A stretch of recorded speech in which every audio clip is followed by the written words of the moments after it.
Santo Niño de Atocha, ruega por nosotros. Como podemos ver, este breve resumen que nos presentaba la maestra, que tiene sus 2 o 3 doctorados en Biblia, así tranquilamente, ese resumen más o menos nos aplica a nosotros para el último encuentro que tuvimos. La última sesión hablamos de eso, el último encuentro que tuvimos. Hablamos sobre el paso del Antiguo al Nuevo Testamento. Así, si no se acuerdan, ya está publicado en la página de la parroquia en YouTube. Entonces, tomamos 2 semanas de vacaciones. Entonces, ya está ahí. Así no se perdieron ninguna cosa. Pero bueno, en este paso ahí se nos habla un poquito de cómo se da este proceso que a veces para nosotros, con nuestra mentalidad muy moderna, puede resultar un reto que lo comprendamos, porque ahorita los que escriben un libro lo escriben completo, lo escriben ellos y le ponen su nombre, lo venden, tienen derechos de autor y nadie se mete con ellos. Cuando nosotros pensamos, ahorita que preguntaba la maestra, ¿cuáles las partes más antiguas del Nuevo Testamento? Y como textos completos son las cartas de San Pablo. Como ahora sí estas organizaciones o estas recopilaciones o estas pequeñas catequesis, hay algunas que son más antiguas que San Pablo. Y de hecho las encontramos a veces en los lugares donde menos nos imaginamos. En los libros que se escribieron al final, hay algunos fragmentos que son de los más antiguos. ¿Y como en cuáles? Por ejemplo, en el Evangelio de San Juan o en la carta de los Hebreos o a los Hebreos. Están algunos de los fragmentos más antiguos del Nuevo Testamento. Entonces, pero considerado como una unidad completa, sí son las cartas de San Pablo. Ahí la maestra hablaba de que hay diferencias en los evangelios. ¿Por qué hay diferencias? Las diferencias surgen de las distintas fuentes que cada uno de los autores del Nuevo Testamento tiene. Así, ¿cómo que diferentes fuentes? Sí. Pensando en el Evangelio de San Marcos, que es el Evangelio más antiguo. ¿A quién va dirigido el Evangelio de San Marcos? Así, ¿cómo nos damos cuenta? A los judíos. Curiosamente, nos podemos meter en problemas.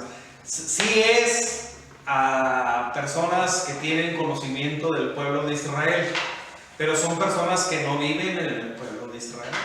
Son comunidades romanizadas.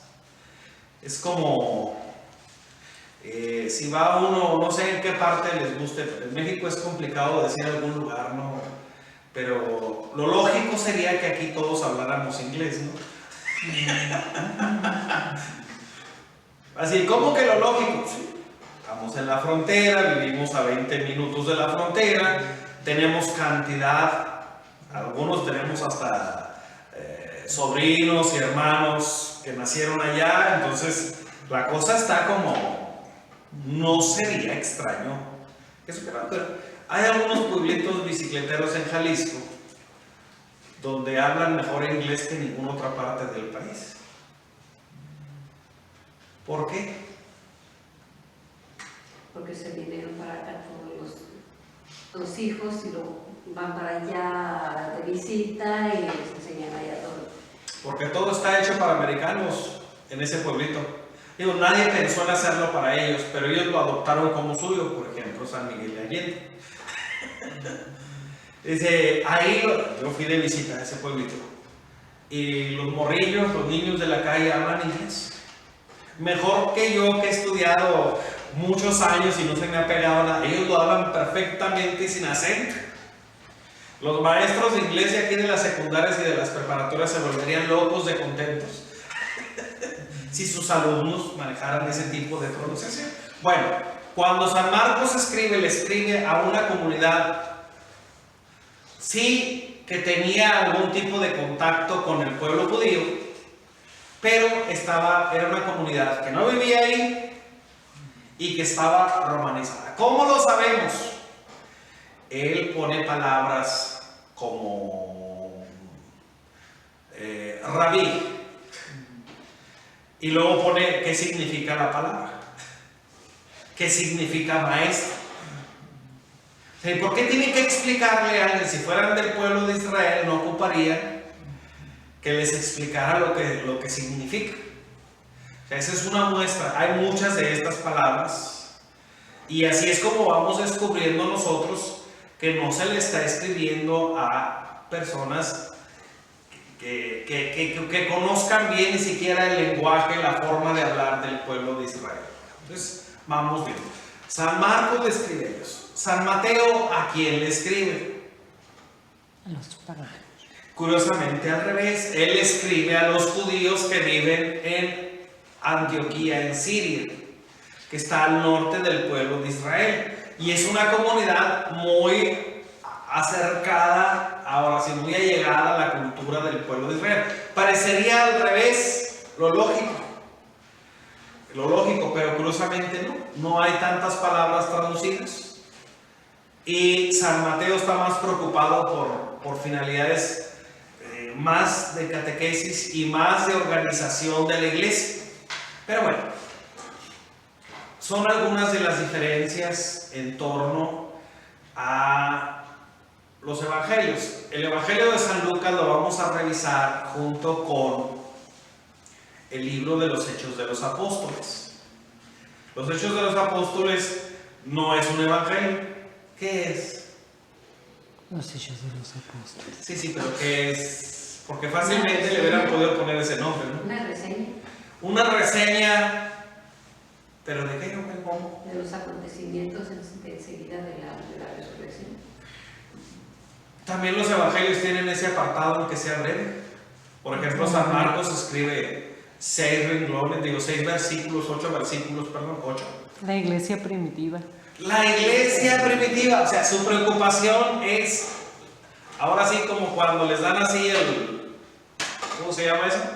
En las carreras. El banderazo de salida. No, cuando es de relevos, cuando les dan el relevo. Cuando le pasan, ahora sí, es otro tiempo, otra visión. Curiosamente, el libro de los Hechos de los Apóstoles, nosotros lo ubicamos como, ahora sí, la parte de la configuración o la forma de la iglesia. Pero hay otra manera más agresiva de verlo, como el Evangelio del Espíritu Santo, obviamente, ¿no? El Evangelio del Espíritu Santo.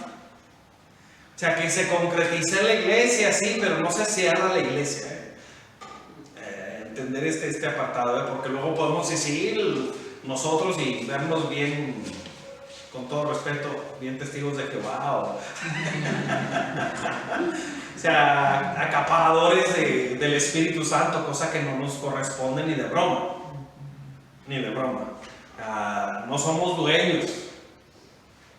Nuestro trabajo no es dominarlo, es escucharlo y obedecerlo. Es muy diferente la relación, ¿no? Hoy celebramos el Día Internacional de la Mujer, ¿no? A nivel civil. No importa si se les olvidó, no me interesa. Si algo me metí en problemas, es su problema.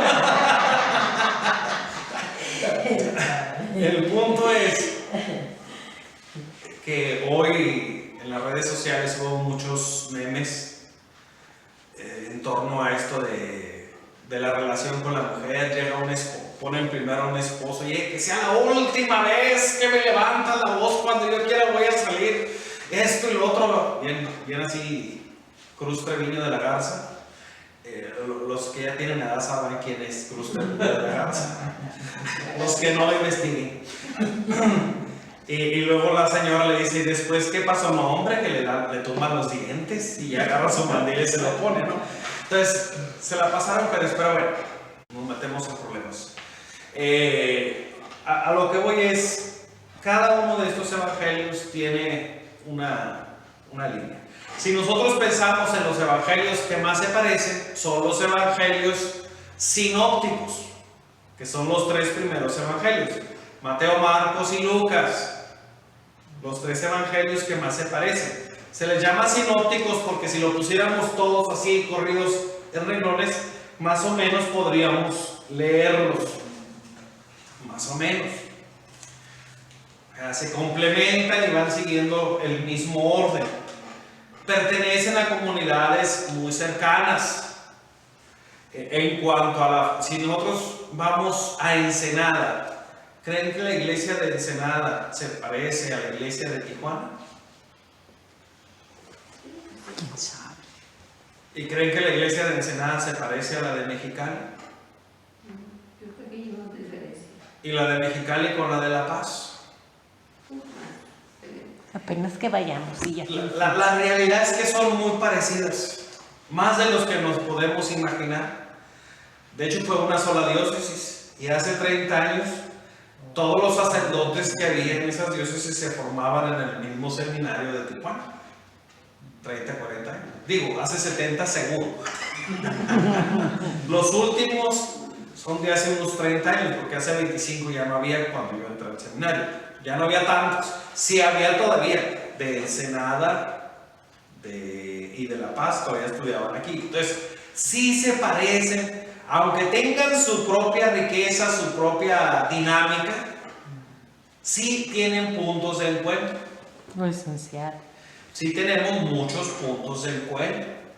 Entonces, sí se parecen las iglesias, son una misma región eclesial que conforma una arquidiócesis. O sea, pertenecen a la misma arquidiócesis, a la misma provincia se le llama, es la palabra correcta. Pertenecen a la misma provincia eclesiástica. Pero bueno, estos 3 evangelios surgen de 3 comunidades que, si bien eran originales y con su propia riqueza, compartían estos primeros escritos, compartían estas primeras catequesis, estas secuencias de milagros, los sermones, los discursos. A algunos no les gusta que se use la palabra sermón porque lo toman como algo muy agresivo. Es que me está dando un sermón. No era necesariamente malo hasta ahorita que somos de cristal o de mazapán. En su momento, que voy a poner un ejemplo, a mí el sermón de un santo sacerdote me cambió la vida. Y un sermón particularizado. Yo me estaba confesando y él me dio un sermón. Él fue el que me mandó a un retiro vocacional para discernir qué era lo que Dios quería de mí. Entonces dice uno, ¡ay! ¿Y fue un sermón? Sí. ¿Fue una experiencia bien divertida? La verdad, sí. El padre se tomó una hora para dialogar muy amablemente conmigo. Golpeó como unas 20 veces el reclinatorio donde yo estaba. Más de una vez pensé que me iba a dar a mí. No, no es cierto. Sí, si yo hubiera aceptado al revés, a lo mejor yo sí le hubiera dado, pero y era un sacerdote santo y sabio, ya mayor, ya mayor, mucho mayor. Cuando salí, yo salí con la cara entre blanca y verde y las orejas rojas, y no sé por qué todos me miraban, no sé. Yo quería salir rápido de ahí, pero el padre no me dejó salir rápido de ahí. Pero bueno, cuando se da un sermón, no deberíamos de tomarlo como algo negativo. Ahora ya no le podemos decir el sermón de la montaña, por ejemplo. Ya no podemos llamarle el sermón de la montaña, ¿no? El discurso las bienaventuranzas, para cuidar la susceptibilidad de algunos que se pueden... No, el sermón de la montaña, los sermones predicados por nuestro Señor, y que bien haríamos en recuperar también. No voy a hablar. Estaba en el seminario menor y cuando le tocaba al padre Ramón predicar, yo le daba carrilla porque se tardaba 1 hora 20 de homilía, a veces 1 hora y media. Su misa empezaba a las 12 y acababa a las 2:10, 2:15. Digo su misa, pero no era su misa. Cada semana éramos 3 sacerdotes y cada semana cambiábamos. Cuando me tocaba a mí, yo los mandaba. En ese tiempo no era como aquí. Como ya me tenía, uno tardaba 2 horas y media, el otro tardaba 1 hora 40 minutos. Decía yo, la característica va a ser que se vayan rápido.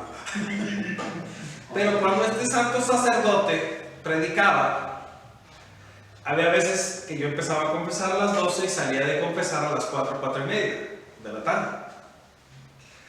O sea, él predicaba a la antigüita, duro y a la cabeza, sin misericordia.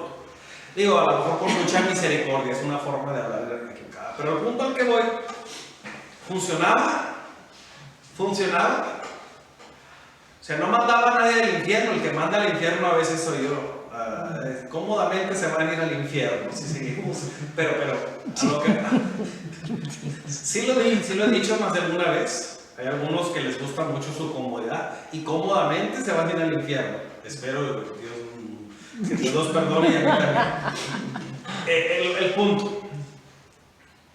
Estas colecciones de sermones, estas colecciones de los milagros de nuestro Señor, de los signos, de sus encuentros, si algo narra estas colecciones son los encuentros en las comidas del Señor. Acaba para que los encuentres. Sí, cuando iba de visita a las casas y compartía los alimentos, donde se realizaron muchos de los milagros y donde también se daban muchas de sus frases cortas, más agudas, más indispensables. Entonces, compartían este núcleo central de relatos en torno al Señor, estas 3 comunidades. Ellos, algunas colecciones, algunos datos, alguna información de esto mismo que estamos viendo, pero también cada uno de ellos tenía sus propias fuentes que habían buscado y que habían encontrado. O sea, en otras comunidades nosotros tenemos algunas joyas, decir, ay padre, joyas, y abren los ojos la vida. Tenemos algunas joyas en términos de artísticas que para muchos pueden pasar desapercibidas. Una joya de esas, una Virgen de Loreto que se trajo de Italia, de Loreto, que yo conozco, por cierto, muy bonito ese lugar. Nomás que hay unos monjes franciscanos bien rudos, sobre todo en la confesión. Ay, padre, ¿por qué? Hice la peregrinación. Yo estaba trabajando ahí a un lado en un pueblito bicicletero que tenía como 1600 años de existencia, con algunas basílicas fabulosas. Se llama Candelaria, Pésaro, en Pésaro la marca, y ahí está, a 40 minutos está Loreto. Hice la peregrinación y me fui a confesar, y también me puso guapo el monje franciscano capuchino. Ah, capuchino. Se le hizo que era medio relajado. Se le hizo a él. Y tenía toda la razón, ¿no? No estoy diciendo que se haya equivocado, ¿no? Pero sí era medio intimidante, muy, muy alto. Ellos traen la barba muy larga y rasurada la cabeza. Sí intimidan, Todos usando, pero bueno. Tenían sus... Bueno, estaba con la imagen de la Virgen de Loreto. Tenemos esas joyas. Y si me dicen, padre, ¿dónde está eso? Pues está en el seminario. El fundador del seminario, don Felipe Torres Hurtado, él la trajo. Y la trajo para el seminario. ¿El seminario dónde se fundó? Tirirín, tiririrí. Háblale, Mauricio. No, se fundó primero en La Paz, Seminario Misional de Nuestra Señora de la Paz. Pero don Felipe, que era un hombre de una mirada muy extensa, dijo, no, nos tenemos que ir un poquito más para el norte porque es para donde va a crecer. Estamos hablando de cuando aquí no era nada, ¿verdad? Entonces, o sea, no piense que estaba como ahorita. Y se lo trajo a Ensenada. Fue subiendo. Segunda estación del Vía Crucis. Y ya la tercera estación y la última fue en Tijuana. Entonces, pero fue recorriendo. Entonces, es una joya en cuanto artística y está en el pasillo del seminario. Cuando pasa uno por enfrente de la capilla del seminario mayor, ahí está. Y algunos pasan y dicen, es de aquí de O'Connors o es de aquí de las que trae alguno de los Humberto es uno que trae artículos religiosos, ¿no? De la Guadalupana comercial. Pero bueno, tenían sus propias fuentes y ahí es donde hay algunas variedades, algunas cosas que no concuerdan exactamente, aunque el orden y la lógica y la secuencia es la misma en San Marcos, en San Mateo y en San Lucas. Ahorita nos vamos a ocupar nada más de San Mateo y de San Marcos, nada más, y ya la siguiente semana, si Dios lo permite, nos pelearemos con San Lucas y Hechos de los Apóstoles.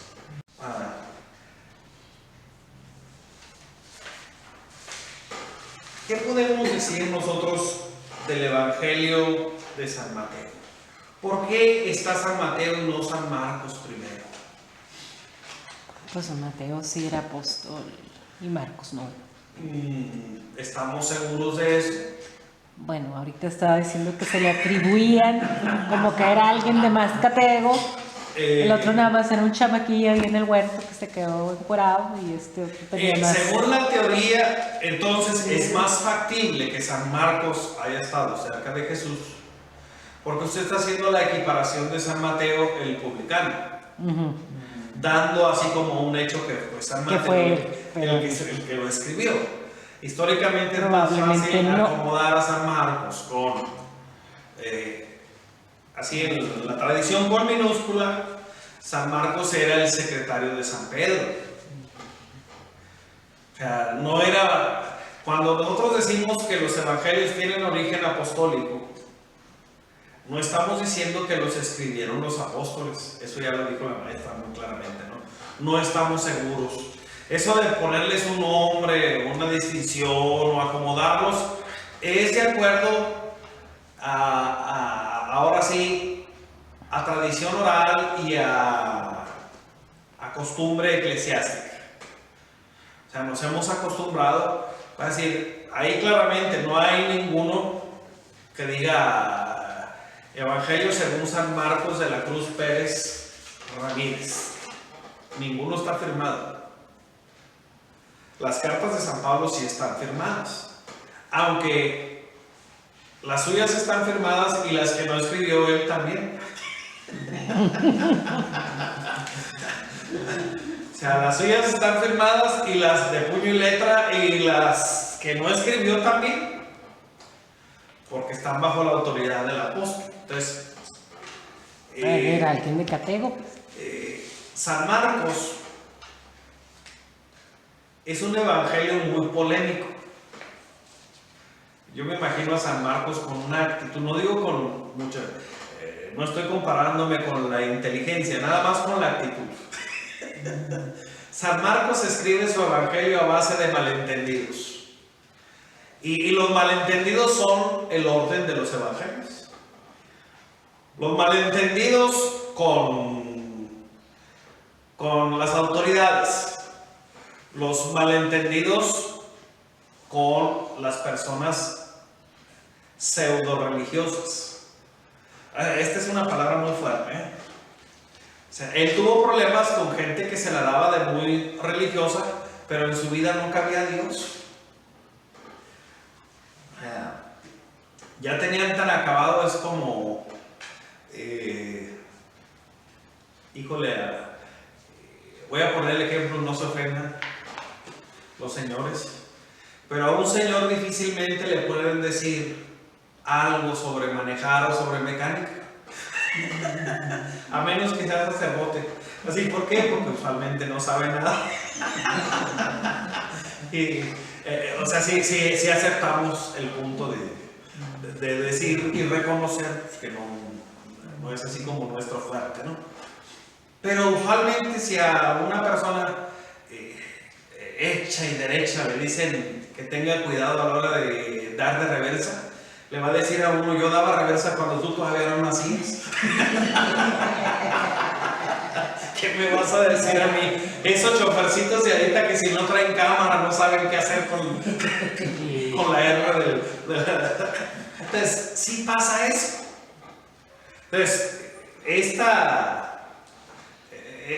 malentendido con las personas religiosas le proporciona a San Marcos un espacio largo y tendido para hablar de estas personas religiosas, de los fariseos, de los escribas, y hablar de ellos en términos que no les gustan mucho.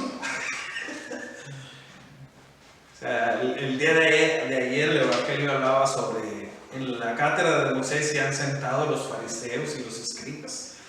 Ponen cargas pesadísimas a los demás, pero ellos ni con el dedo las quieren cargar. No estuvo ayer don Luis, pero ¿de qué creen que predicó el padre ayer en la tarde? De nada, hizo silencio de reverencia. Dijo: no vaya a ser que ahora sea yo el que está sentado en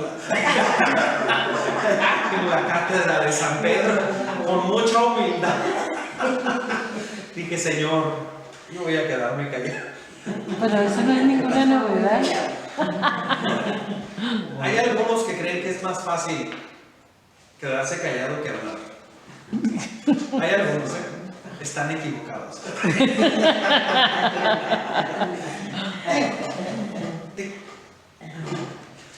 Dicho sea de paso, hay otras dificultades o inconformidades o pleitos que tiene que nos presenta San Marcos también con los discípulos. San Marcos pone a los discípulos como que no entendían nada. Así: ay, no sé a quién se parece. Así le hice así para hablar de mí, si alguien se quiere apuntar de su bronca. Yo nomás estaba hablando de mí. Y sobre todo los discípulos varones son en San Marcos los que reciben la candela. La candela, ¿por qué eran duros de corazón? Porque eran necios, porque eran cobardes, y una serie de demás cosas. Entonces, todo esto, ¿cuándo se resuelve en el Evangelio de San Marcos? Esto le va dando la guía a todo el Evangelio de San Marcos. Esto le va dando la guía. ¿Cuándo se resuelve? ¿Cuándo es posible superar estas confrontaciones, dificultades, como quieran llamarlas? En la cruz. Nada más en la cruz. Y obvio en la resurrección. Es el único espacio donde se puede resolver la lucha, la dificultad, la contrariedad. Pero esto de San Marcos, en el caso de San Mateo, ¿qué es lo que le da el orden al Evangelio de San Mateo? Hay algunas ideas fuertes. Si dijera, por ejemplo, ¿cuál creen que sea la idea más importante del Evangelio de San Mateo? Algunos pensarán la resurrección, automáticamente. Pero la realidad es que lo más importante del Evangelio, la idea central, es el reino de Dios. Y lo que gira en torno al reino de Dios. San Mateo es muy claro a la hora de hablar de la relación que tiene el reino de Dios con la iglesia. O sea, él le da un papel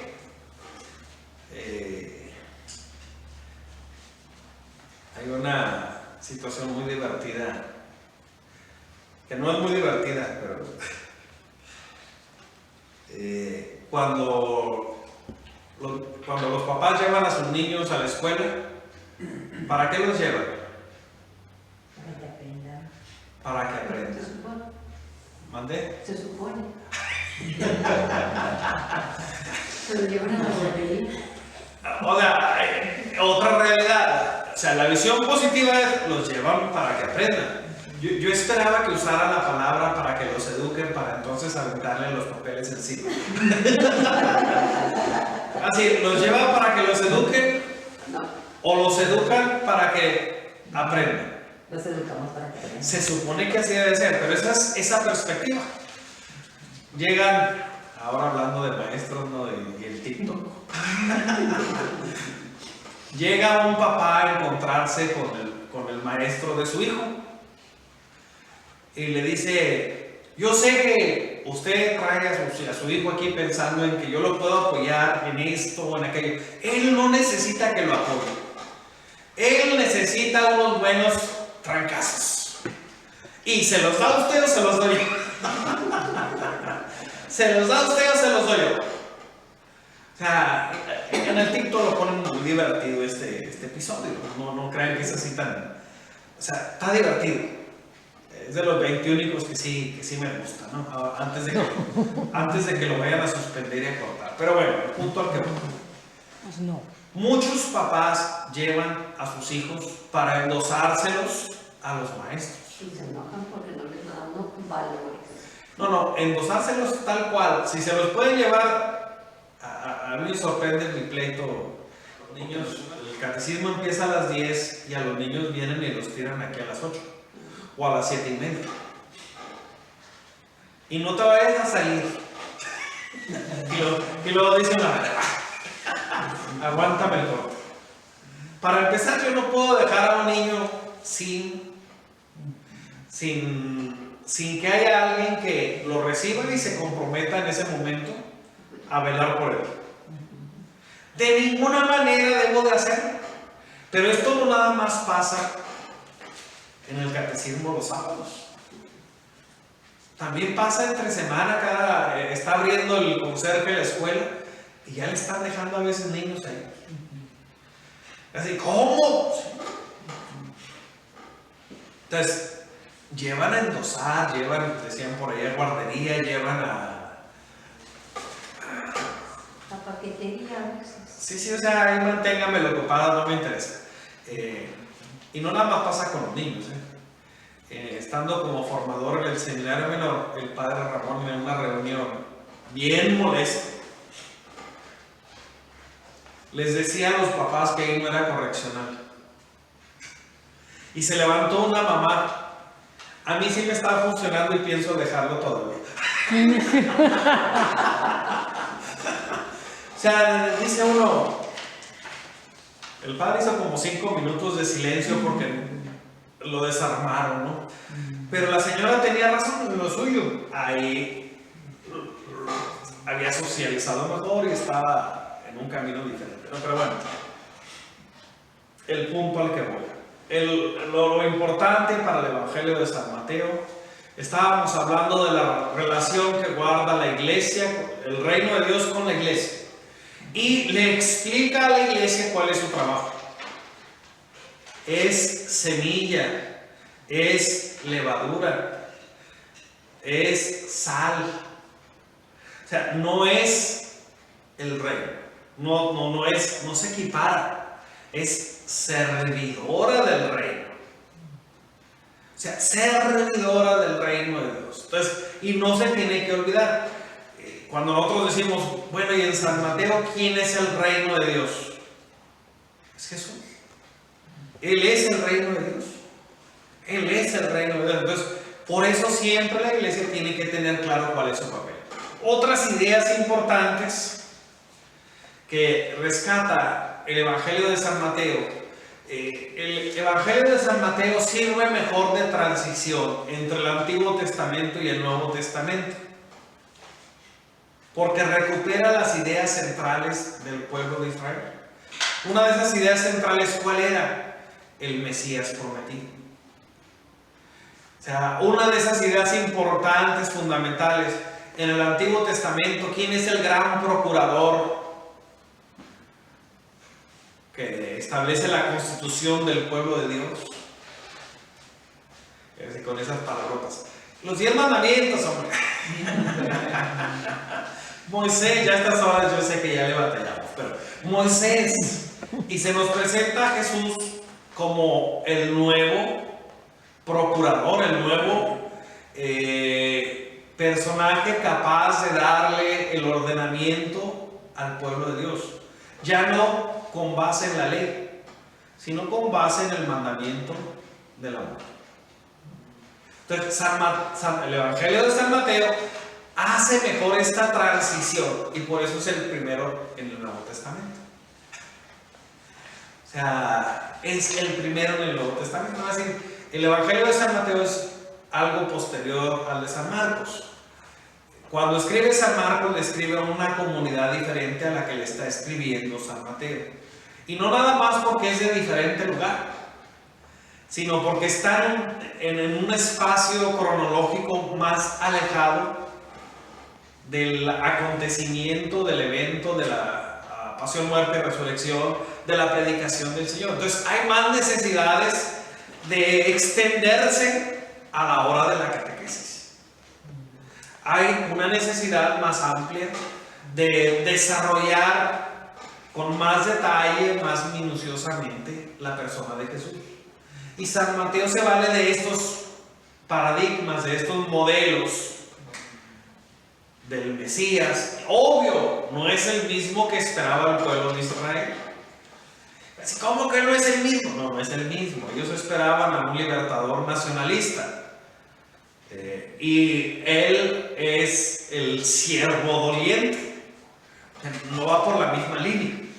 A la hora que presenta ahora sí, al Mesías, al nuevo Moisés o al verdadero Moisés, que va a dar la vida verdadera a través de la ley del amor, pues nos lo presenta no desde el éxito, sino al contrario, desde el fracaso, desde la dificultad de la cruz, desde el triunfo de la cruz, desde ahí.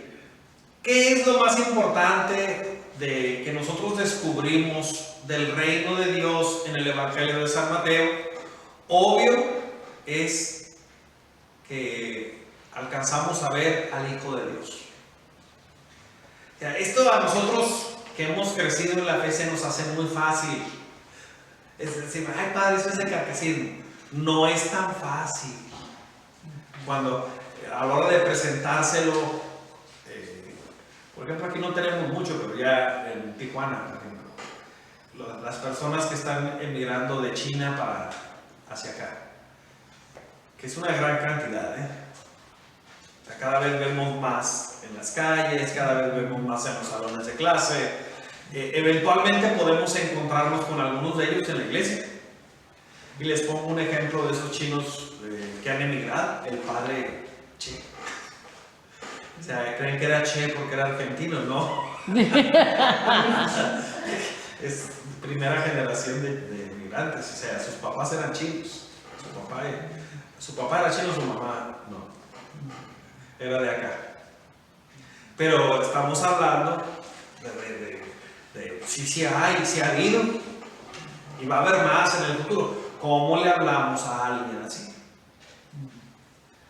¿Cómo le presentamos a Dios? ¿Cómo le presentamos a Jesús? Y que sea de manera sensata y racional, no nada más. Tú vas a creer porque si no te vas al infierno. Porque entonces va a dar la media vuelta y va a decir este fundamentalista o esta persona como que no entendió bien el mensaje del Evangelio. Como que no lo entendió. Entonces, ese es a grandes rasgos las ideas centrales del Evangelio de San Mateo.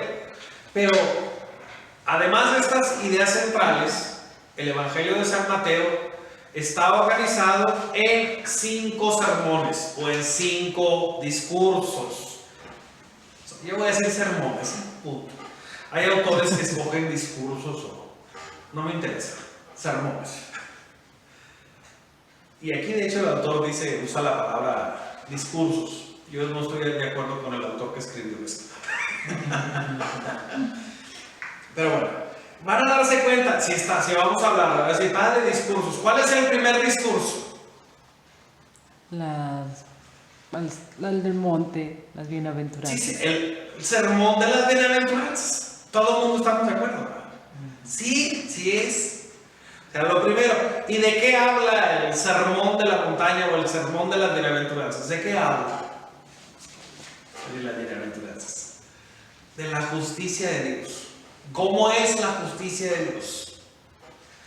O sea, no es como aquí, que no importa quién la hace, sino quién la paga. Hoy me acompañó casi todo el camino por el Boulevard 2000 una patrulla de federales. Y yo venía manejando tranquilísimo, ¿no? Gracias a Dios. Pero por mi mentecita pasaba la idea de: me irá a parar. Así, Su conciencia, padre. no, yo iba de lo más tranquilo. Iba al límite de velocidad que se marca, lo único por lo que me podría regañar cuando uno viene de Tijuana para acá por el 2000 es de que no me cambié nunca al carril de donde están los que se supone que no van rebasando. ¿Por qué no me cambio? Porque tiene hoyos. Porque parece la luna y ahí uno expone uno su vida. Entonces prefiero la multa o la llamada de atención. Pero no se puede ir por ese carril. O sea, no se puede ir ni el límite son 110 kilómetros por hora. Ahí no se puede ir ni a 60 kilómetros por hora. Si uno le llega a esos pachesotes a 60 y deja uno el espíritu, deja uno el carro. Entonces, es siempre a través de la misericordia, a través de la entrega, a través de la realización de la salvación en la persona de Cristo. O sea, la justicia nunca es abstracta. O sea, ahí a nosotros la justicia se nos hace algo. Si el verde empieza a parpadear, ¿se para? ¿Se para? Se para. Y si deja de parpadear el verde, ¿se para?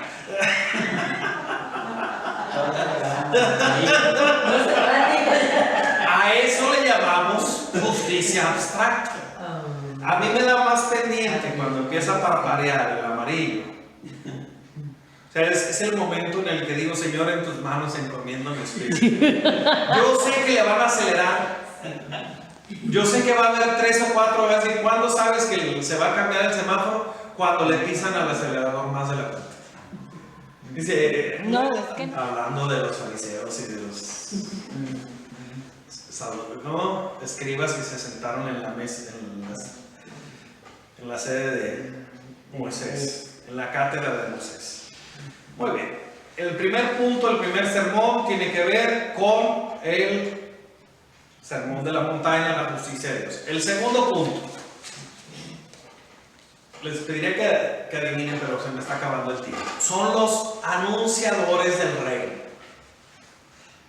Así como que el primero es el reino y el segundo. ¿Quiénes son o quiénes somos los anunciadores del reino?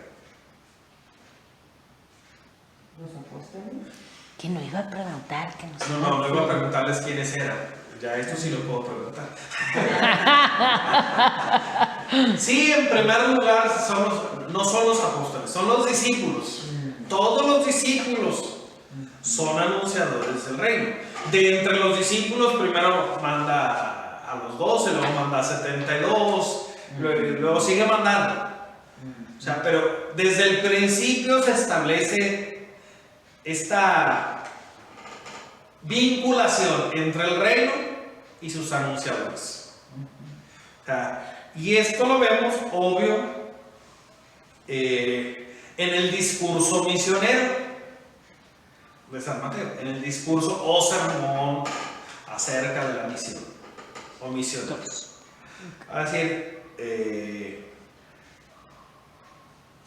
ustedes son mis amigos y cumplen lo que yo les digo. En esa parte es donde se enfoca este segundo sermón o discurso. El tercer sermón es donde el Señor nos habla del misterio del reino. ¿Nos da alguna definición? No da ninguna definición. Da muchos ejemplos, da muchas analogías, da muchas imágenes. El reino de los cielos se parece. ¿Con qué compararemos el reino de Dios? Y se la pasa haciendo estas analogías, estas imágenes, estas formas de irlo comparando de todas las formas. ¿Se parece a esto o no se parece a esto? Pero nos deja una pregunta siempre. Los días de ayuno son muy divertidos. En casa era divertidísimo que había muchos que estábamos dispuestos a irnos mejor sin comer hasta la comida. Igual después de la comida irnos sin comer hasta el día siguiente. ¿Por qué era eso? Es que éramos bien santos, éramos bien místicos. No, es que si le echamos algo al estómago, de repente pide su parte que le corresponde normalmente. O sea, y si no le echamos nada, pues a veces podemos mandarlo así a estate quieto. No sé si a ustedes, yo creo que sí les tocó. Los tiempos en que había que ir a dormir para que nos dieran la forma 13 para el pasaporte, para la visa de Estados Unidos. Bueno, los que somos de acá, de estos terrenos, sí nos tocó. El primer pasaporte nos lo sacaban de bebito y era bien fácil, porque nada más le apuntaban un nombre extra al pasaporte de la mamá. Pero a los 13 años, antes de cumplir los 14, teníamos que ir porque ya nos tomaban huellas. Y había que ir a dormir ahí, tal cual. Había que ir a dormir o pagar los $100, los $150 que cobraban los que dormían ahí, y a la mañana llegábamos y nos daban el lugar. Sí pasaba eso. Nosotros fuimos a dormir. Entonces, el punto es, había esa necesidad, esa hambre, esa búsqueda extra de algo más. Entonces, así pasa cuando el Señor descubre el misterio del reino de Dios. Nos deja con hambre. ¿Para qué? Para que le sigamos buscando. O sea, nos deja siempre con el antojito, con el gusto, ahora sí con el apetito.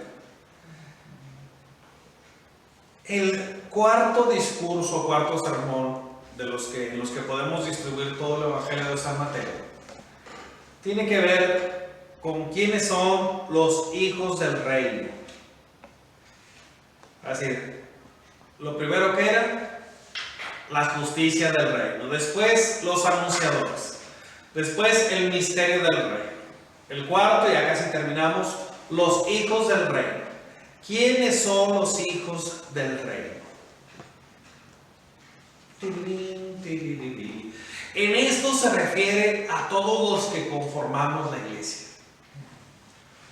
O sea, ¿quiénes son los hijos del reino? Los que viven anunciando, los que viven unidos, los que viven ahora sí a través de los sacramentos, los que viven en la liturgia celebrando la Eucaristía. Estos son los hijos del reino. Y no estamos hablando de un cumplimiento, no. Estamos hablando de una dinámica de vida en la amistad, en la cercanía, ahora sí en la convivencia cercana con la iglesia. A nosotros se nos hace muy fácil a veces, es que la iglesia está echada a perder, mi hermano. Yo puedo estar echado a perder, tú puedes estar echado a perder, pero no digas que la iglesia nos echa a perder. Cuando metemos comida al refrigerador y se nos echa a perder, huele mal la comida, pero el refrigerador no está echado a perder. Huele mal tu descuido, huele mal que se te olvidó, huele mal que lo metiste caliente y no dejaste que se enfriara y se te hace dar o cosas así. Igual pasa con otras cosas, ¿no? Pero no es el refrigerador el que se echa a perder. Y se nos hace fácil porque lo vemos así como no soy yo, eres tú. Pero no es así, no funciona de esa manera. Por último, el quinto sermón del Evangelio de San Mateo tiene que ver con la crisis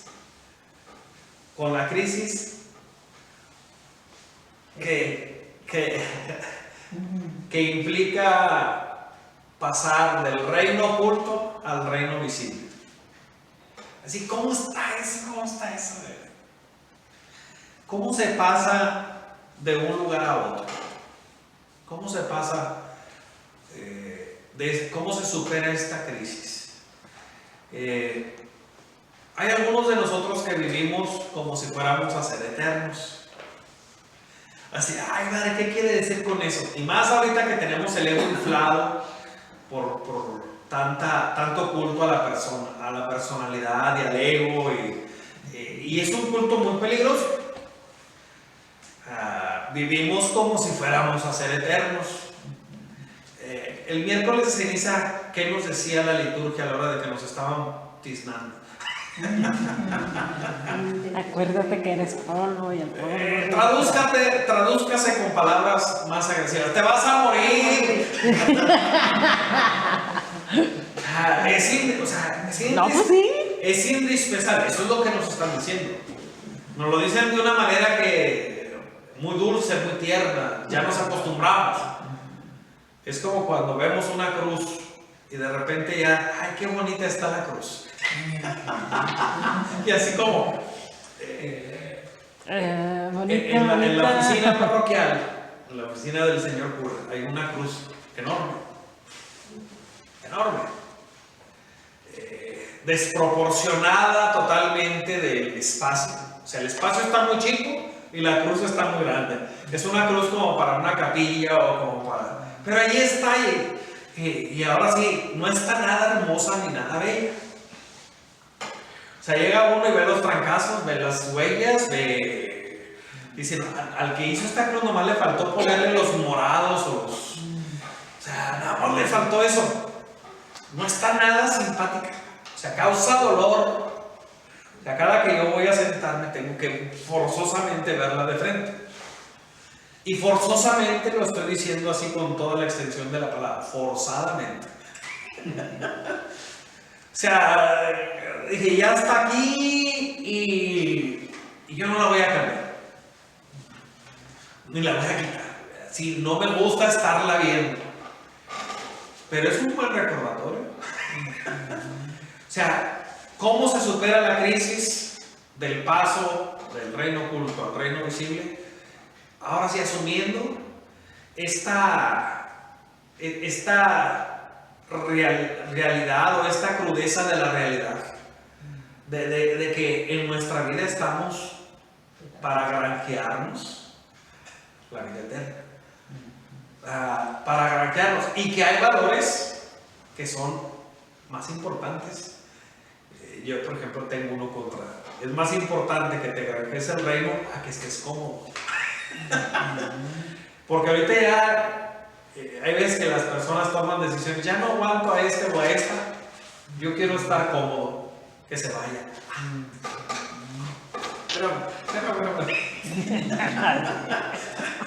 O sea, no entendí. O sea, el criterio de la comodidad ahorita ya es más importante que tu opción de vida. O sea, ya es más importante que todas las consecuencias que hay alrededor. Y esto mismo lo podemos decir de algún sacerdote, ¿no? O sea, que hay veces que su comodidad pareciera el criterio. Se metieron a robar en una parroquia y a punta de pistola le robaron todos los padres que había ahí. No hace mucho, ¿no? Y el párroco, que era diabético, que era hipertenso, lo tomó con: yo estoy en las manos de Dios y yo sé que un día el Señor me va a llamar. Y el vicario ya no quería estar en esa parroquia porque era insegura. Porque ya la habían robado, se habían metido a su casa. Y la pregunta era que cuál parroquia de la arquidiócesis le gustaba para que eso no estuviera garantizado, que no le iba a volver a pasar. Ya después de ayuda y de todo, se dio cuenta de esto. O sea, ¿ustedes creen que los padrecitos en Sinaloa están tranquilos, o en Michoacán, o en Guerrero, o que, no, que están en pétalos de rosas en Jalisco? No. Entonces